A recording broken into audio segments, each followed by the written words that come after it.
En el capítulo de hoy estaremos con Paula hablando sobre la culpa.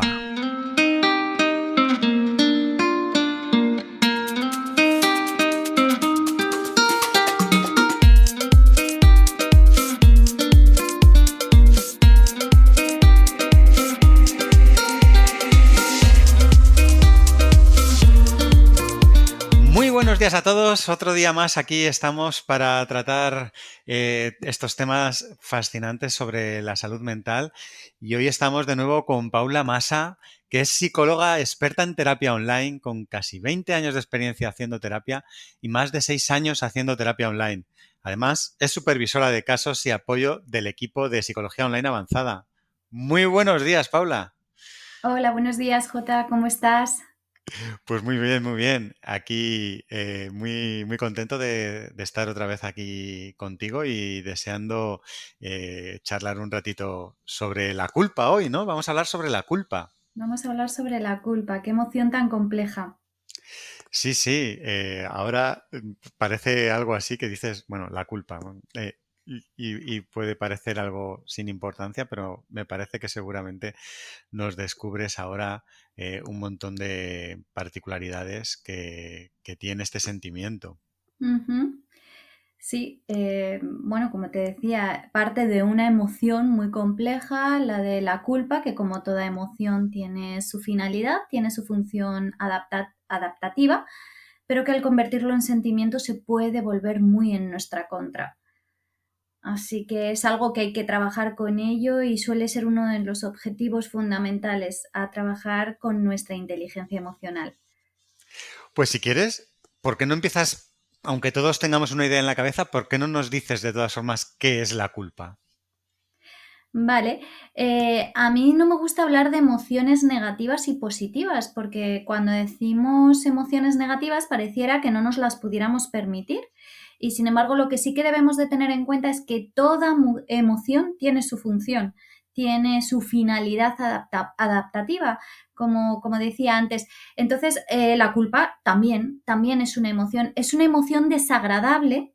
Es lógico, ¿no? Todos sabemos que sentir culpa no es nada agradable, pero en principio tiene la finalidad de la redención. Se basa en hacer un ejercicio de autocrítica y como tal, en principio, podría ser bastante constructiva. ¿De acuerdo? Ujú. La culpa surge como consecuencia de la transgresión de nuestros propios valores éticos, morales, personales, sociales, como consecuencia de haber agredido o transgredido esos valores, puede surgir la culpa.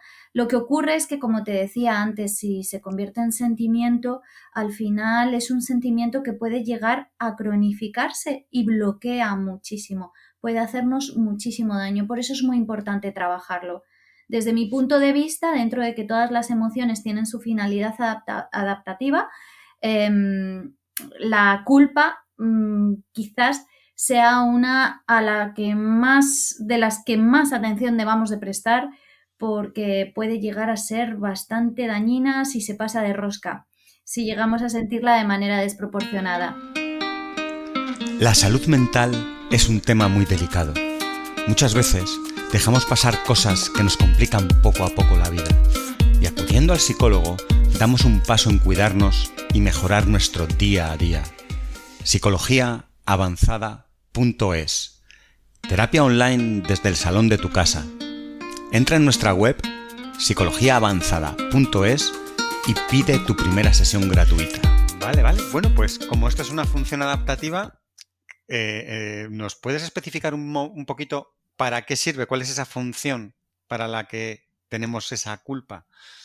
Fíjate que se dice que incluso hay una predisposición fisiológica a la culpa, es decir, que, bueno, como decíamos, de todas las emociones que tienen su finalidad adaptativa, la culpa también tiene la suya y tiene que ver mucho con nuestros orígenes, con nuestra evolución, con cómo hemos evolucionado el ser humano a lo largo de los años a nivel de especie.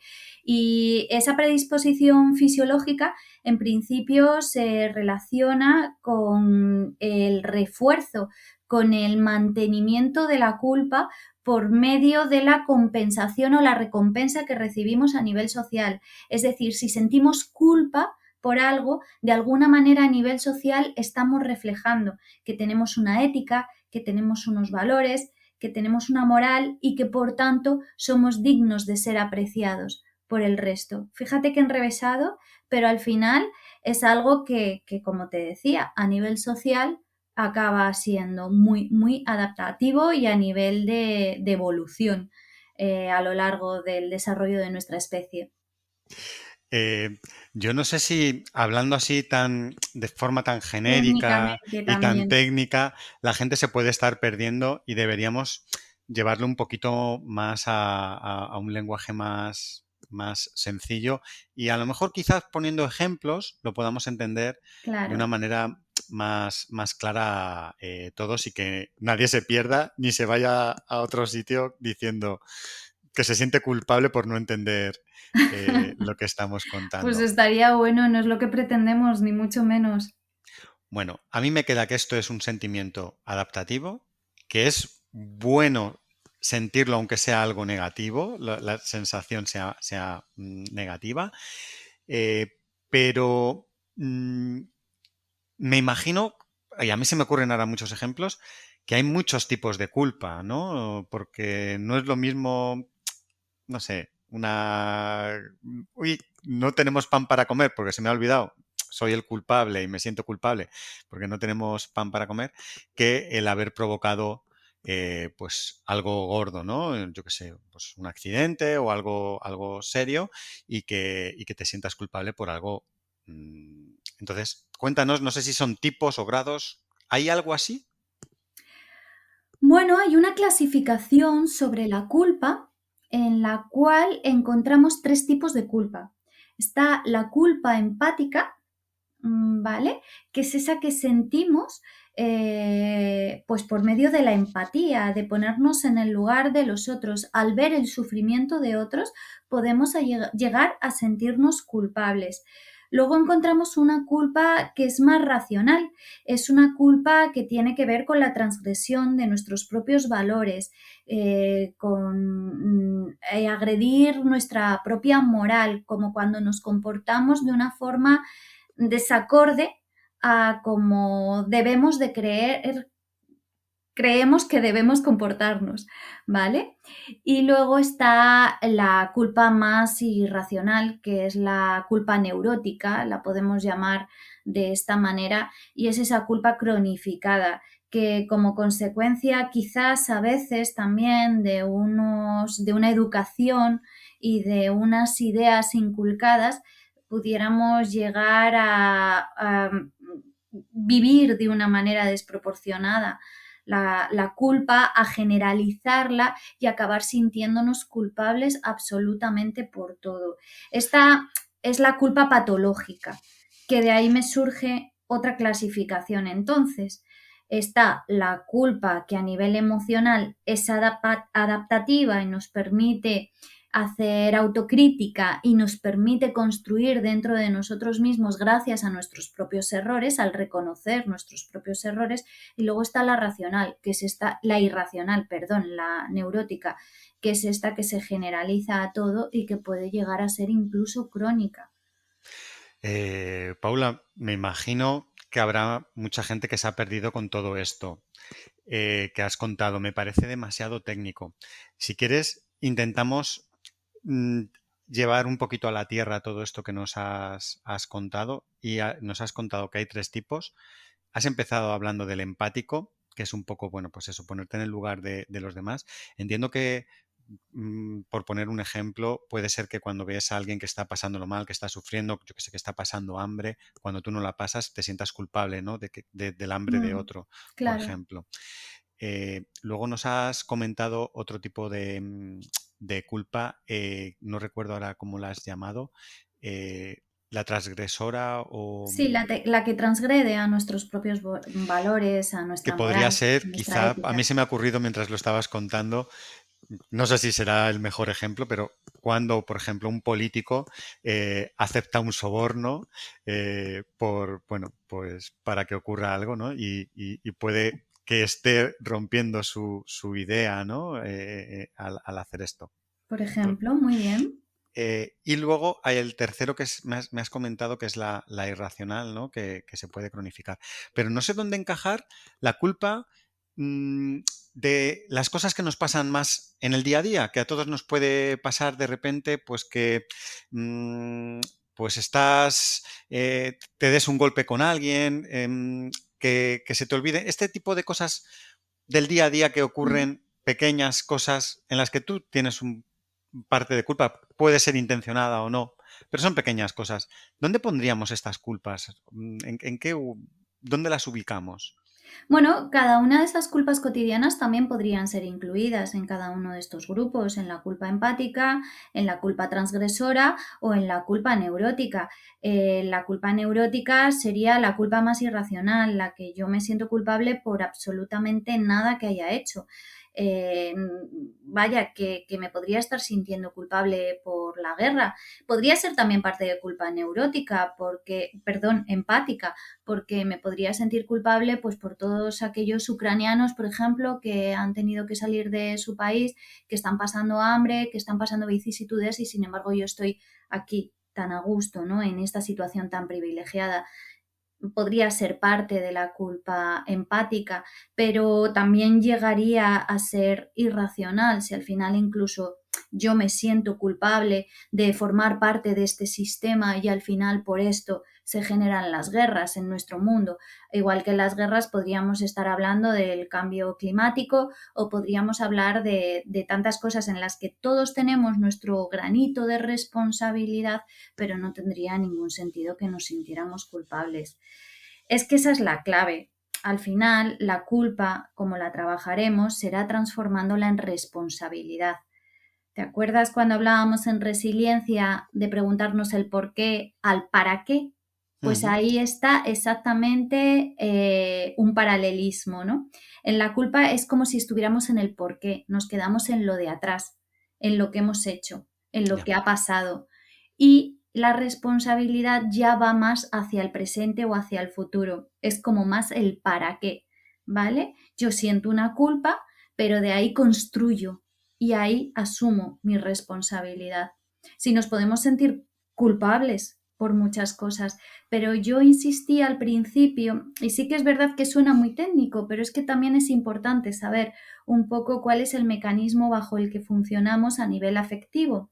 Y es que en primer lugar, ante determinadas circunstancias, y pueden ser circunstancias grandes, más a nivel global, y pongo ejemplos exagerados, como por ejemplo el de la guerra, y pueden ser circunstancias más cotidianas, como por ejemplo la que se me ha olvidado comprar el pan que decías tú, ¿no?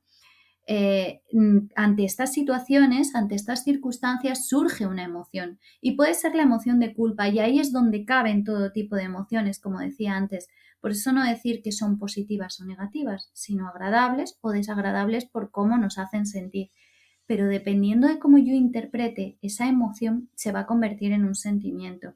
Y si yo al sentir esa emoción de culpa me machaco, me autocastigo, me exijo y no me dejo avanzar, es cuando voy a hacer que ese sentimiento de culpa sea desproporcionado, irracional y, como te decía antes, llegue incluso a cronificarse y a generalizarse en todo. Ujú.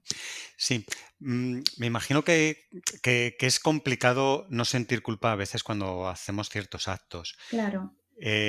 Mira, se me ocurre una noticia que ha salido justamente esta semana en las noticias y es un niño de 9 años que mientras su padre dormía la siesta entraba en un coche que se habían comprado nuevo Mm, y jugando el niño, bueno, pues tenía mucha ilusión por estar en el coche y que se habían comprado y por accidente se queda encerrado dentro del coche ujú, sin poder salir, sin ningún teléfono, sin ninguna forma de comunicarse y bueno, parece ser que había temperaturas altas y el niño ha muerto. Claro, el padre lo ha descubierto cuando se ha despertado, no ha encontrado a su hijo en el coche fallecido. Y mm, imagino la culpa que puede sentir ese padre mm. que realmente él no ha hecho nada, es un niño de 9 años que puedes dejar perfectamente sin vigilancia porque ya es lo suficientemente mayor. No es un niño de un bebé, ¿no? De 2, 3 años que tengas que estar atento las 24 horas. Pero en este caso, ¿cómo puede ese padre evitar no sentirse culpable ante un acto que realmente él no ha tenido culpa? Ya. Trabajar con la culpa en un caso así sería parte del duelo. En el duelo hay una serie de sentimientos y emociones que han de ser trabajadas y han de ser expresadas. Entonces, la culpa sería, la verdad es que uno de los sentimientos más protagonistas en el duelo de esta persona. Habría que darle una grandísima importancia. Y trabajamos la culpa, por ejemplo, pues con aspectos como es la intención, el rebobinar, irnos al hecho en cuestión y preguntarnos a nosotros mismos cuál es la intención por la que actuamos de esa manera que hemos actuado y que al final nos ha hecho sentirnos culpables. En este caso, una actuación pasiva por parte del padre, ¿no? El haberse quedado dormido, el no haber estado pendiente de su hijo. ¿Cuál era su intención? Pues en un principio no era la de hacerle daño. Probablemente era la del descansar, si estaba cansado, el proporcionarse unos minutos para luego poder dedicar quizás la tarde a su hijo de juegos y de atención, pero ha sucedido esta tragedia, ha sucedido esta desgracia. Entonces tendríamos que trabajar un poquito esa parte, la parte de la intención. Tendríamos que trabajar también, bueno, algo muy importante y es el perdón, el autoperdón.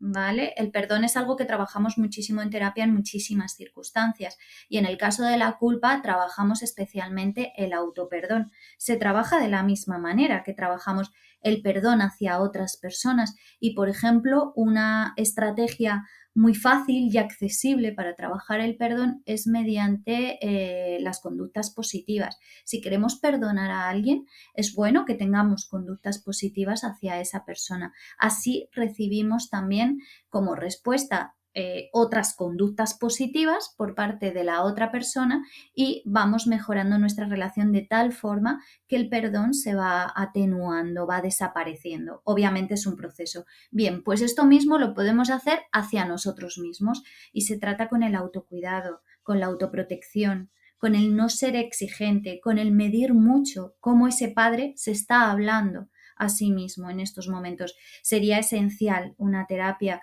porque necesita escucharse, porque necesita verbalizar todos esos pensamientos que están pasando por su cabeza. Si esos pensamientos no se sacan fuera, no se escucha y no trata de racionalizarlos, pueden llegar a enquistarse y generarle efectivamente mucho daño de tal forma que podría sentirse culpable toda su vida como consecuencia de esta tragedia. Luego estoy pensando, no hace falta que sea este mismo ejemplo, que a lo mejor es muy extremo, ¿no? Sí, muy Pero dramático, Jota, qué pena. sí, pero se me ocurre que puede haber una tercera persona, y en este caso también podría existir, pero pongamos en el ejemplo del pan. Es verdad, ha sido culpa mía, me puedo sentir culpable, pero también me pueden hacer sentir culpable y que sea mi pareja o quien sea quien te diga, no tienes pan o tal, o incluso en este caso, que tú ya estés sufriendo el duelo y la pérdida de tu propio hijo, pero que sea tu pareja o alguien que te diga, eres tú el culpable, que tenías que haber estado Que atento, además te lo reproche, claro. en- que, ¿cómo se puede luchar contra eso? ¿Cómo la misma persona que ya se está sintiendo culpable por esa acción, cómo puede evitar que encima le venga este daño extra eh, que, que le están ocasionando? Mm. Habría que trabajarlo por medio de la asertividad, del establecimiento de límites. Lógicamente, habiendo trabajado previamente esto que te decía antes, lo del perdón, el autoperdón, porque si no se ha perdonado a sí mismo, es imposible pedir a los demás que le perdonen, con lo que por tanto no sería capaz de establecer esos límites y poder explicar o justificar, no sé si es la palabra, su postura, a partir de la cual hacer entender que lo que toca ahora es no tanto machacarse con la culpabilidad, sino asumir una responsabilidad y crecer con esto. Es algo muy complicado, es un proceso muy complicado, yo no digo que no, ¿eh? Pero esa sería la idea, ¿no? Y por dibujarlo así de una forma sencilla, sería un poquito la línea de trabajo. Ujú. Y sin entrar en este caso tan extremo como decíamos, en unas cosas más del día a día, que puedes Mm. estar, pues que se te ha olvidado un detalle, pues lo que decíamos del pan, o no has hecho alguna tarea doméstica, tal, y que te estén, mm, que tú puedas sentir ya quizá algo de culpa, pero que te lo estén reprochando, la otra parte te esté echando la culpa para que tú lo sientas. em, ¿Qué se puede hacer contra eso, si se debe hacer algo o no? Sí, es que esto que me dices es muy importante, fíjate, y es una de las características también muy importantes de la culpa, que surgen como consecuencia. Las personas que tienden a la culpabilidad son personas que finalmente acaban sufriendo de una dependencia emocional. Y fíjate que en principio parecería que no tendría ningún sentido y la razón por la que esto surge es precisamente por esto que me estás diciendo, porque al sentirnos culpables ya nos mostramos vulnerables ante los otros, lo cual puede llevar a que generemos una respuesta en el que tenemos al lado de eso, de machaque, de reproche y de constante juicio y crítica hacia la persona vulnerable. Esta persona vulnerable al final acabará sintiéndose dependiente de aquella que le está machacando. Es importante trabajar mucho la autoestima, la confianza y la seguridad en uno mismo para que esto no suceda, para que esta culpabilidad no llegue a generar esa vulnerabilidad y al final la consecuencia de la dependencia emocional. Como te Ujú. decía, son casos en los que al final esa culpa ya se ha cronificado, o sea, ya es una culpa irracional, ya es esa culpa generalizada que se acaba manifestando prácticamente en todo lo que hacemos. Y tiene mucho que ver pues también con otros rasgos de nuestra personalidad, esa tendencia. Ujú. Em, Saliendo un poco de estos ejemplos que nos hemos puesto, el que una persona en su día a día se sienta culpable por ciertas cosas, em, es importante, sin que sea de este tipo que estábamos hablando, ya enquistado y que sea Ujú. por cosas que a uno le van pasando, está bien que lo exteriorice y lo explique y se lo diga a la gente que tiene a su alrededor, o es mejor callarlo y trabajarlo uno mismo y mm, ¿qué sería mejor? Yo soy partidaria de expresar siempre Sí. nuestras emociones. Como tienen una finalidad adaptativa, pues en parte de esta adaptación está esa socialización, ¿no? Está esa adaptación al ambiente, está ese adaptarnos a nivel de especie, como animales gregarios que somos. Entonces, la expresión de las emociones precisamente lo que nos permite es facilitarnos la relación con los demás, que seamos comprendidos por los otros y que esta finalidad adaptativa se pueda cumplir de una manera más fácil. Sí, soy Ujú. partidaria de expresar las emociones. Claro que sí. Muy bien, pues oye, a mí me parece que me has aclarado muchas cosas que no tenía en mente Mm. y no sé si hay alguna cosita más que sea necesario que nos cuentes de la culpa, o con esto ya habríamos dado un buen repaso para que la gente entienda para qué sirve y qué es exactamente. Bueno, es que es una emoción muy compleja que nos podría llevar horas hablar de ella. De hecho, es verdad que a mí al principio me sale hablarlo así de esta forma tan técnica y luego con ejemplos parece que lo vemos un poquito más claro, un poquito más sencillo. Yo como conclusiones del podcast de hoy, un poco por resumir lo que hemos hablado, diría que, bueno, que la culpa, como toda emoción, es necesaria sentirla, ¿vale? Pero que hay que ponerle una especial atención, mucho cuidado, no vaya a ser que nos pasemos de rosca, que su intensidad sea desproporcionada y al final se convierta en un sentimiento muy negativo que pueda llegar a bloquear y que haga mucho daño, ¿vale? Que la culpa puede traer como consecuencia una baja autoestima, una dependencia emocional y puede acabar derivando en estados de ansiedad y depresión incluso. ¿De acuerdo? Entonces, por eso es tan importante trabajarla y que existen unas características de nuestra personalidad que a lo mejor si las trabajamos también nos ayudarían como una prevención de la culpa. Estas características de la personalidad son, por ejemplo, la personalidad, los rasgos obsesivos, las rumiaciones, el dar muchas vueltas a las cosas, a aquello que hacemos, es la personalidad perfeccionista, ese rasgo perfeccionista, cuando somos controladores y buscamos la perfección, también es bastante fácil que nos sintamos culpables. También puede ser consecuencia, como decía antes, una baja autoestima, pero también es causa.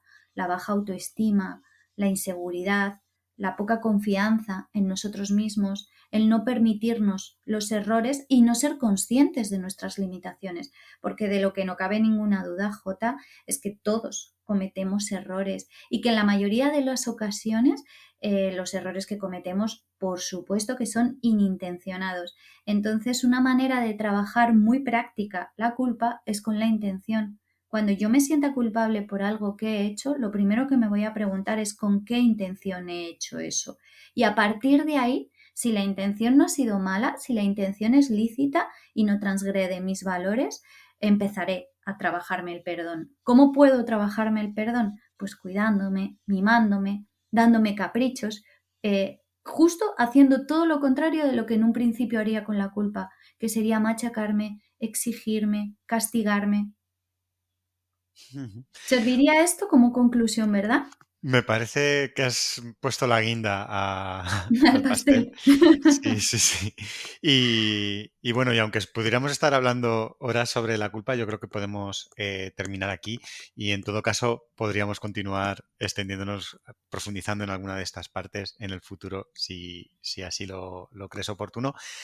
Y nada, simplemente agradecerte que hayas estado aquí otra vez y recordar a todo el mundo que si quiere hacernos alguna sugerencia o aportar algo, nos puede escribir a podcast@psicologiaavanzada.es y ahí atenderemos todos los emails que nos mandéis. Y nada, Paula, agradecerte de nuevo que hayas estado aquí y deseando volver a quedar contigo para seguir hablando. Yo estoy encantadísima, como siempre, Jota. Pues un placer. Muy buena semana a todos. Un saludo. La salud mental es un tema muy delicado. Muchas veces dejamos pasar cosas que nos complican poco a poco la vida. Y acudiendo al psicólogo, damos un paso en cuidarnos y mejorar nuestro día a día. psicologiaavanzada.es. Terapia online desde el salón de tu casa. Entra en nuestra web psicologiaavanzada.es y pide tu primera sesión gratuita.